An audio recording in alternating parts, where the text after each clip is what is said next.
Je vais passer la parole à l'intervenante suivante en remerciant beaucoup Julien Dubreuc pour cette très belle présentation.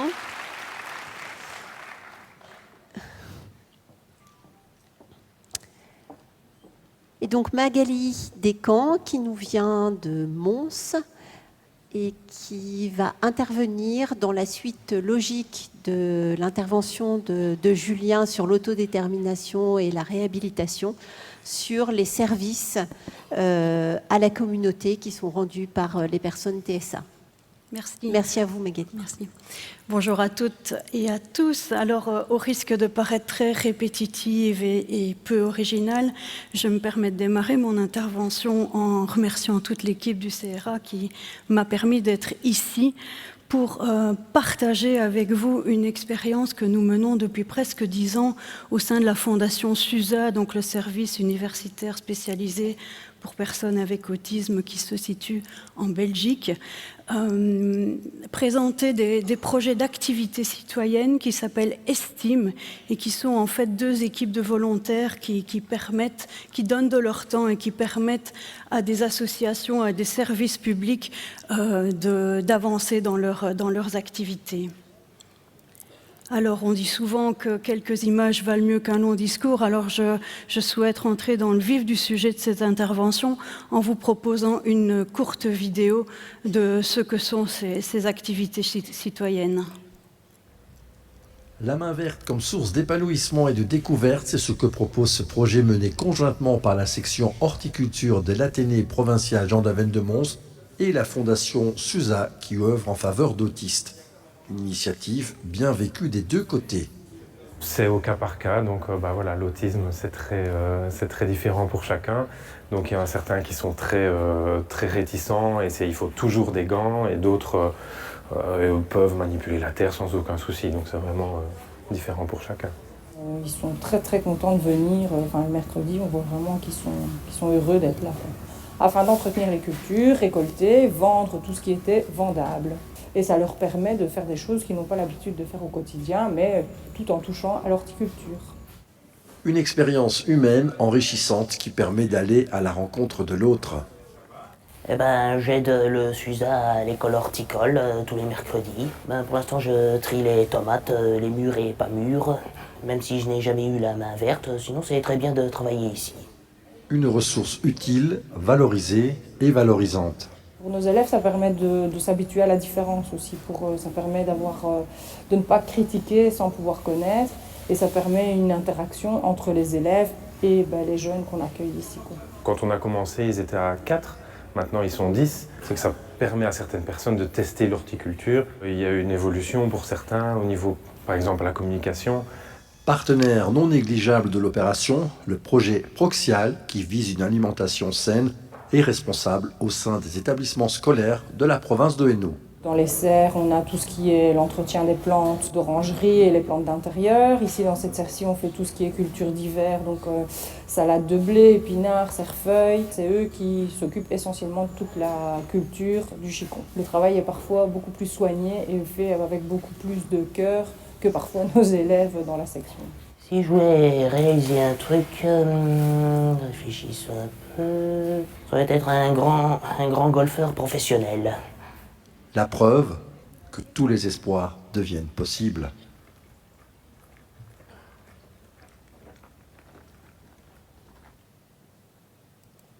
Voilà, alors si on fait un petit peu l'historique de ce projet est arrivé parce qu'à une époque, il y a plus de 10 ans, notre service était un peu mis à mal par certains facteurs et notamment le changement de population. Le SUSA existe depuis plus de 30 ans maintenant et dans un premier temps, on intervenait et on accompagnait des personnes avec autisme, enfants, adolescents et adultes, avec autisme mais aussi une déficience intellectuelle importante. Et au fil du temps, notre population a changé. Et il y a quelques années, on était vraiment bien ennuyés face à des jeunes qui pourtant avaient énormément de compétences, des jeunes qui sortaient de l'enseignement, soit spécialisés, soit ordinaires. Et on a remarqué que finalement, entre la fin de la scolarité et l'entrée dans notre service, il y avait parfois plusieurs années. Alors plusieurs années, marquées par des constats qui sont assez récurrents, c'est que fondamentalement, tous ces jeunes-là, malgré parfois un diplôme en poche, manquaient d'autonomie de manière cruciale, autonomie dans les compétences d'hygiène personnelle, par exemple, dans les compétences de déplacement, dans les compétences d'utilisation des ressources extérieures telles que les magasins. Finalement, on pouvait constater aussi que ces jeunes avaient un réseau social et amical très très pauvre, avec un rythme de vie relativement décousu. On vit la nuit, on dort le jour. Et tous ces constats avaient un impact extrêmement important sur la famille. Ces jeunes, finalement, avaient des difficultés de trouver des activités de journée, trouver un emploi, bref, trouver un vrai projet de vie. Et donc, on est dans une période d'inactivité avec un rythme décousu impactant fondamentalement le fonctionnement de la famille. Pourtant, on le sait, on l'a déjà répété, ces personnes ont des compétences, ont des qualités, elles sont respectueuses des règles, méticuleuses, perfectionnistes, méthodiques. Vous connaissez toutes ces compétences et la liste est loin d'être exhaustive. Et parallèlement, elles ont besoin d'être actives, de se sentir utiles, d'être reconnues comme citoyens à part entière et d'avoir une valeur aux yeux des autres. Et donc face à ce double constat et cette incapacité que nous avions à répondre à ces familles, on a réfléchi à un ensemble de stratégies qu'on pouvait mettre en place. Et fort heureusement, parallèlement à ces réflexions, fin 2012, l'AVIC, donc l'Agence pour une vie de qualité, qui est le pendant de l'ARS chez vous, réfléchit à mettre en œuvre et à mettre en pratique tous ces textes de loi dont on vous a parlé avant la pause, et donc réfléchit à financer des services qui vont réellement promouvoir une image positive de la personne qui est porteuse de handicap, et donc lance un appel à projet et propose de financer des services qui organiseront ce qu'elle appelle des activités citoyennes, en nous donnant une définition extrêmement claire de ce qu'est une activité citoyenne. C'est une activité de service, donc une activité utile, qui est réalisée afin d'offrir du temps et du savoir-faire à la collectivité. C'est une activité qui est réalisée par les personnes de manière libre, désintéressée et gratuite.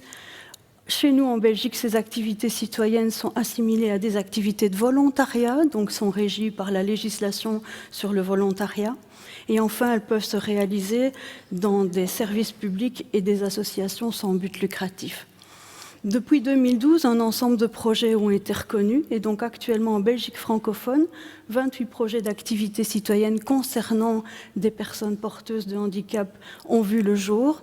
Certains ont pour mission d'accompagner dans la recherche et la réalisation d'activités de volontariat de manière individuelle, donc pour une personne en particulier. D'autres ont pour mission d'organiser elles-mêmes des activités citoyennes. Donc nous avons notamment des restaurants, des boulangeries, des ressourceries, des magasins de seconde main. Et donc 28 projets. Cela concerne à l'heure actuelle plus de 700 personnes porteuses de handicap. L'ensemble de ces personnes ont moins de 35 ans. Dans l'ensemble de ces personnes, 6% présentent de l'autisme, et dans cette proportion-là, la majorité de ces personnes vivent encore chez leurs parents. Alors, notre projet s'appelle Estime. Pourquoi ? S comme service, team comme équipe. Donc nous avons élaboré un projet sur base d'un des modèles de job coaching en Caroline du Nord qui concerne l'équipe mobile de services encadrés constamment par un responsable d'équipe, un accompagnateur. Donc S, service, team, équipe. Donc voilà l'équipe de service. Mais en même temps, ça joue un petit peu sur la phonétique, estime comme l'estime de soi.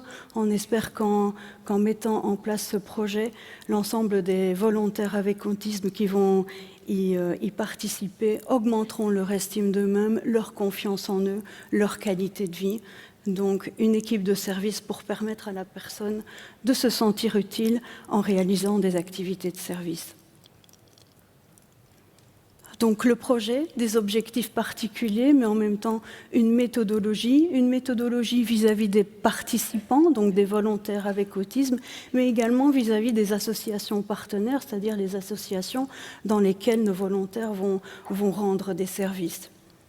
La première étape concernant les personnes avec de l'autisme, donc les volontaires avec de l'autisme, c'est bien entendu l'évaluation de leur profil, quels sont leurs intérêts, c'est avant tout ça que nous allons évaluer, mais aussi quelles sont leurs compétences, parce qu'on souhaite vraiment proposer et rechercher une activité de service qui corresponde réellement à ce qu'ils savent faire pour qu'ils soient valorisés d'emblée. Par exemple, l'utilisation de grilles telles que celle-là dans la recherche des compétences et des intérêts pour les activités horticoles, en référence à la vidéo que vous venez de voir. Cette évaluation va permettre de constituer des équipes, donc chaque équipe, 3 ou 4 personnes avec autisme encadrées par un responsable d'équipe. On va les constituer en fonction de leur profil, mais aussi en fonction des possibilités des activités relevées. Donc parallèlement à l'évaluation des personnes, nous menons aussi une action vis-à-vis de notre environnement, avec la recherche d'associations et la création d'un fichier d'associations qui serait susceptible et intéressé de nous accueillir, avec l'analyse des besoins de cette association et pour pouvoir faire matcher alors les équipes et les besoins que nous avons mis en évidence.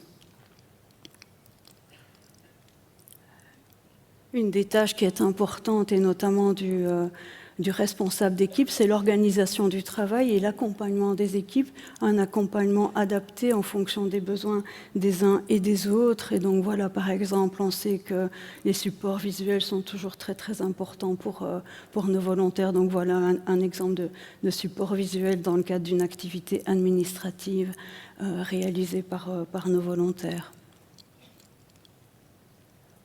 Ce qui est important aussi, lorsqu'on a mis en place ce projet, c'est de pouvoir amener une action de sensibilisation. Et donc l'ensemble des associations partenaires ont reçu quelques heures de sensibilisation à l'autisme.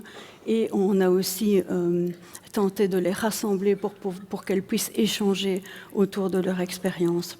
La dernière étape de cette méthodologie est bien entendu l'évaluation de la satisfaction. C'était une première expérience pour nous et dans toute la Belgique francophone. Et donc évaluer la satisfaction tant de nos volontaires que des associations partenaires, mais également, comme on le verra plus tard, la satisfaction des familles était vraiment important pour pouvoir adapter notre action. Alors quelques chiffres qui sont toujours intéressants. À l'heure actuelle, dans le cadre de notre projet Estime, nous comptons 28 volontaires encadrés par 2 responsables d'équipe, ce qui recouvre plus ou moins 34 heures par semaine de travail pour ces responsables d'équipe. Et tout compte fait, on se rend compte que ces 28 volontaires sur une année produisent le travail de plus de 3 équivalents temps plein dans 15 associations aux services différents. 745 heures pour la Fondation SUSA, parce que la Fondation SUSA reste un lieu où les activités citoyennes sont réalisées dans un cadre peut-être plus protecteur et dans un cadre d'une évaluation préalable pour pouvoir voir quelles sont les activités et dans quelle équipe chaque volontaire peut s'associer.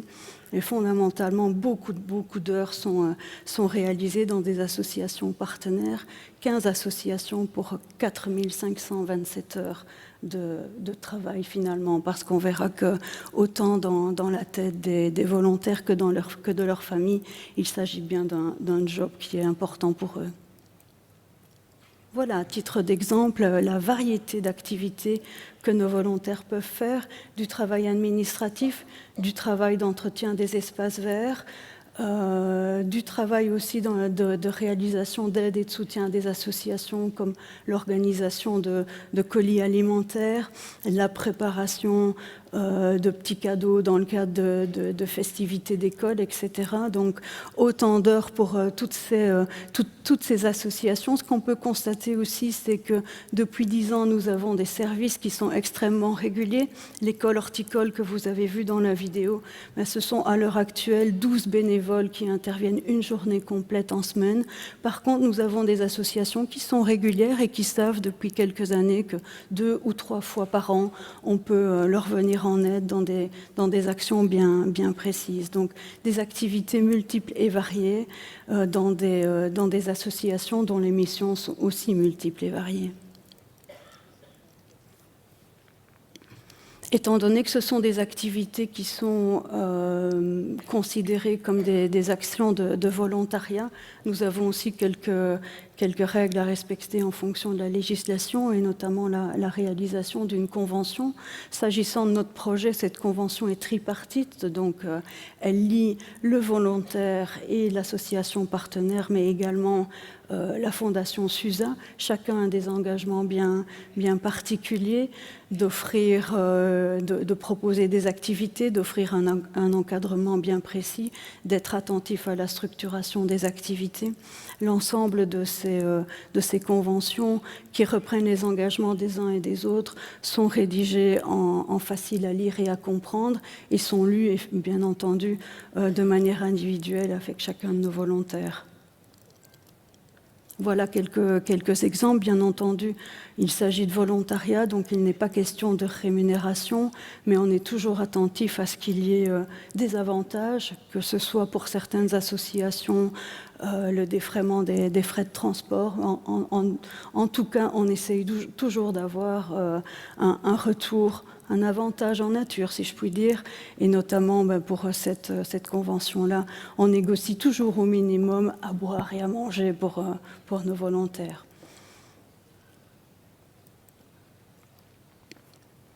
Voilà, au fil du temps, on a aussi eu l'occasion de réaliser des enquêtes de satisfaction. Voilà une des enquêtes, quelques items d'une des enquêtes que nous avons proposées à la fois aux volontaires accompagnés par du personnel éducatif ne faisant pas partie de notre projet pour avoir des informations les plus objectives possibles et sans biais.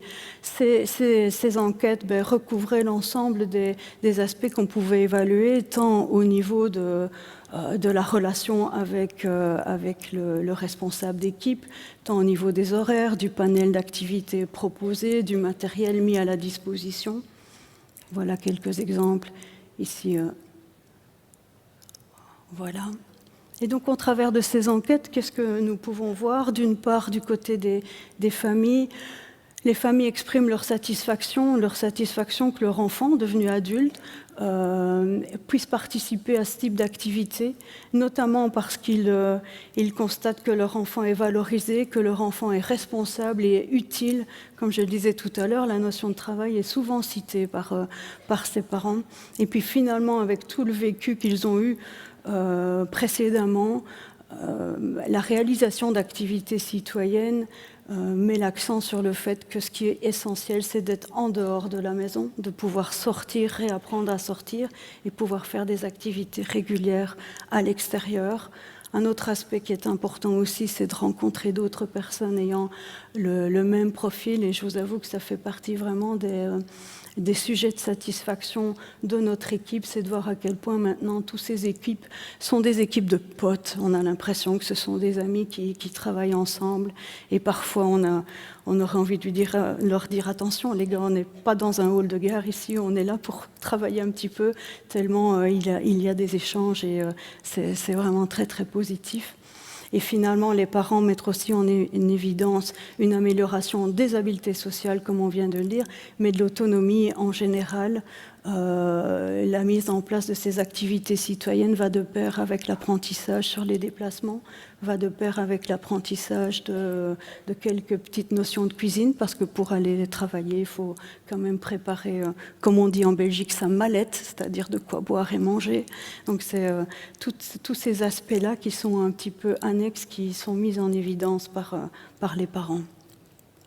Enfin, pour les volontaires eux-mêmes, eux aussi expriment leur satisfaction, et à notre plus grande satisfaction à nous, ils ont pu, au travers de ces évaluations, mettre en évidence des pistes pour augmenter leur bien-être dans le cadre de ces activités. Certains ont donné quelques pistes pour améliorer l'environnement, dans certaines activités, pouvoir avoir accès à une pièce plus calme, pouvoir avoir accès à un fauteuil plus agréable pendant les pauses. Donc certains ont envisagé quelques pistes pour que leur journée de volontariat se passe encore mieux.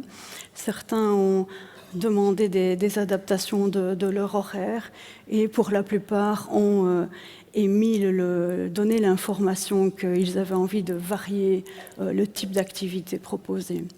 Et enfin, la plupart aussi ont parlé de leur projet plus global, finalement, au travers de cette évaluation, et demandé à mieux prendre en compte leur passion.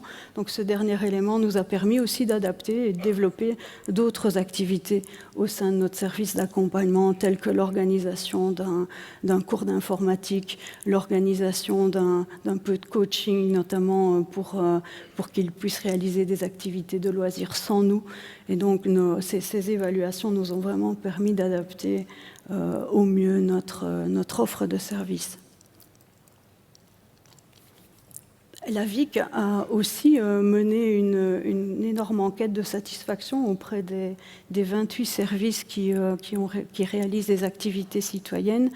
Et finalement, ce qui est mis en évidence ressemble très fort à ce qui a été mis en évidence dans l'évaluation dont je viens de vous parler, c'est-à-dire que les impacts sont importants sur la plupart des partenaires de ces activités citoyennes, sur les volontaires d'abord. Effectivement, les uns et les autres soulignent une augmentation de leur confiance en eux. Ils soulignent aussi le développement de leurs contacts sociaux, le développement de leurs compétences d'autonomie, et finalement, ce qui est important autant pour les volontaires que pour la famille, c'est que ces activités citoyennes ont permis de reprendre et de maintenir un rythme de vie relativement classique. Et donc finalement, on peut mettre en évidence une meilleure qualité de vie du volontaire et de sa famille. Les impacts ont été aussi mesurés auprès des associations partenaires, c'est-à-dire des associations pour lesquelles nous faisons des activités citoyennes. Et là, toutes, effectivement, mettent en évidence la satisfaction quant au travail réalisé, travail de qualité. Et donc, il y a vraiment un accent sur le fait que non seulement les premières collaborations qui sont mises en place se maintiennent dans le temps, mais que le bouche à oreille fait que l'ensemble des services d'activité citoyenne multiplient les collaborations, et des partenariats sont de plus en plus importants. Et puis finalement, la VIC met en évidence que ces projets d'activité citoyenne ont un impact majeur sur la société, et que les préjugés face à la personne porteuse de handicap diminuent, et que cette sensibilisation, en permettant à des personnes d'aller sur le terrain et à montrer qu'elles sont capables de rendre des services, quel que soit leur niveau de fonctionnement, elles sont capables de rendre des services, c'est une action qui porte ses fruits et qui permet vraiment à ce que la société soit plus inclusive. Et donc finalement, ces activités citoyennes, c'est un vrai facteur d'inclusion et de source d'épanouissement de nos personnes avec autisme. C'est aussi un tremplin. La réalisation de ces activités de service constitue une alternative vraiment intéressante, parce qu'elle permet aux personnes avec autisme de pouvoir se rendre utiles, mais dans le cadre d'activités qui sont organisées et planifiées, sans contrainte de rythme, sans stress lié à l'exigence de production, avec une fréquence d'activité et une durée d'activité adaptée aux uns et aux autres. Et dans le cadre de notre service d'équipe mobile, le fait de pouvoir bénéficier d'un soutien spécifique et d'avoir toujours un encadrant, un responsable d'équipe qui est là non seulement pour encadrer les volontaires, mais aussi pour soutenir les associations partenaires, c'est un des points qui est soulevé, qui est important. Et donc ces activités citoyennes, elles permettent aussi d'augmenter la qualité de vie de ces personnes en leur permettant d'avoir de plus en plus de contact avec des personnes qui leur ressemblent finalement. Et finalement, au fil du temps, ce qu'on a pu observer, c'est que ces activités citoyennes, elles sont aussi pour certains un vrai tremplin vers l'emploi. Certaines personnes que vous avez vues dans cette vidéo qui a quelques années ont maintenant des CDI dans différents endroits. Et donc ces activités nous permettent aussi d'évaluer leurs compétences et leur capacité peut-être à aller vers un emploi en milieu ordinaire. Je souhaitais terminer comme j'ai commencé, c'est-à-dire en vous montrant une deuxième vidéo sur nos activités citoyennes. Toutes les 2 semaines, des colis alimentaires sont distribués à l'Armée du Salut, qui est des Ardennes à Chênay. Une opération menée depuis 130 ans par l'organisation. Ce jeudi, cependant, ce sont de jeunes autistes adultes qui ont encadré la gestion et la distribution des denrées. La mission, c'est justement d'être bénévole ici, une semaine sur 2, et donc de distribuer les colis, à mon poste en tout cas. Et c'est tout pour l'instant, donc... Et ça vous plaît? Beaucoup, oui, beaucoup. Je me sens bien ici, donc voilà. J'adore venir ici tous les jeudis, et voilà, c'est un boulot que j'adore. Et pourquoi vous aimez ce boulot? Parce qu'on est en contact avec d'autres personnes, et nous faisons ça bénévolement et pour le plaisir. Ces jeunes ont l'habitude de venir prêter main forte à l'Armée du Salut. Ils doivent gérer les stocks de denrées non périssables fournis par les banques alimentaires et les légumes frais provenant de la SBL Conso Aimable. 80 familles précarisées en moyenne viennent ainsi régulièrement s'approvisionner. On a des personnes qui se retrouvent au CPS, des personnes au chômage, des sans-abri, en fait un peu tous les profils, et aussi des étudiants qui sont dans le besoin. On a aussi des personnes âgées qui ne peuvent pas forcément se déplacer, et dans ce cas-là, on prépare des colis alimentaires et on leur dépose à domicile. Installée depuis 2016 à Chênay, l'Armée du Salut assiste ces dernières années à une hausse globale de la fréquentation de ses services. Des services qui ne se limitent pas à la distribution des colis alimentaires. Là, actuellement, il y a des personnes qui sont en train de se doucher, il y a des personnes qui sont en train de prendre un café, d'autres qui suivent des cours de français langues étrangères. En fait, il y a plein de services dans cette structure en fonction des espaces. Et pour s'ouvrir un peu plus à la demande sans cesse croissante, dès la mi-janvier, les colis seront distribués toutes les semaines par les bénévoles, tous les jeudis matins de 10h à midi. Voilà, je vous laisse lire ces phrases pour conclure et je vous remercie de votre attention. Merci.